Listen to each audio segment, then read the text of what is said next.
एक दिन इब्राइट की माँ इब्राइट के लिए एक चिल्ड्रन बुक लेकर आई जिसका नाम था the travels of monarch x. इस बुक में ये बताया गया था कि किस तरह से मोनार्क बटरफ्लाइज सेंट्रल अमेरिका की ओर माइग्रेट करती हैं। तो इस बुक ने उस ईगर कलेक्टर के लिए विज्ञान का संसार खोल दिया।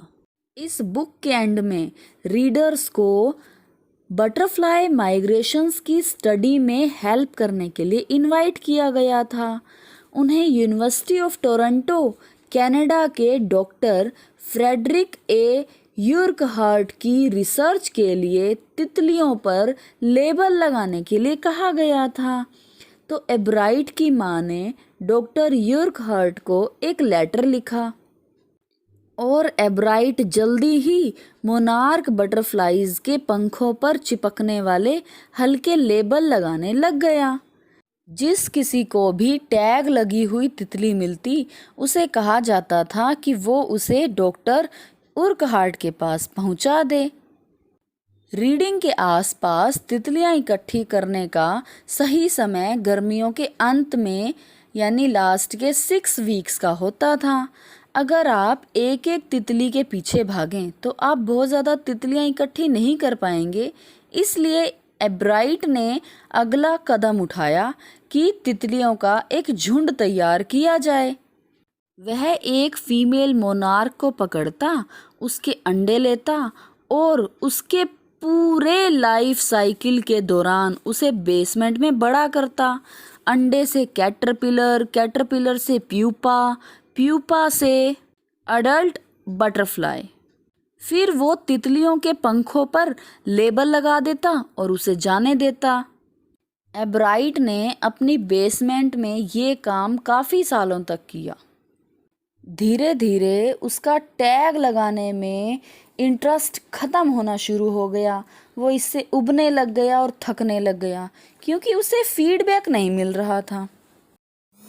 एब्राइट जब 7th क्लास में था तब उसे पता चला कि रियल साइंस क्या होता है। उसने काउंटी साइंस फेयर में पार्टिसिपेट किया था और वो उसमें हार गया। उसका प्रोजेक्ट फ्रॉग टिश्यू की स्लाइड्स थी जिसे वो माइक्रोस्कोप से दिखा रहा था। अब उसे समझ में आया कि जो विनर्स थे उन्होंने रियल एक्सपेरिमेंट्स किए थे, ना कि नीट डिस्प्ले किया था।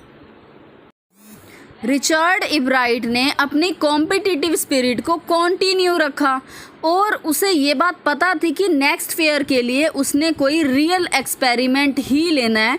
इसलिए उसने वो काम लिया जिसमें वो एक्सपर्ट था और वो था इंसेक्ट वर्क। उसने डॉक्टर यूर्कहार्ट को आइडियाज़ देने के लिए लिखा और रिप्लाई में उसे बहुत सारे सजेशंस भी मिले।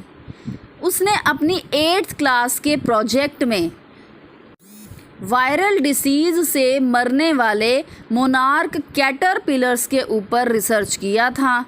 एब्राइट ये बात सोचता था कि ये बीमारी बीटल की वजह से होती है, इसीलिए उसने बीटल की प्रेजेंस में ही कैटरपिलर को पालना शुरू कर दिया। लेकिन उसको रियल रिजल्ट नहीं मिले थे। लेकिन वो अपने इसी प्रोजेक्ट के ऊपर मेहनत करता रहा और वो ग्रेड 8th के प्रोजेक्ट में जीत गया।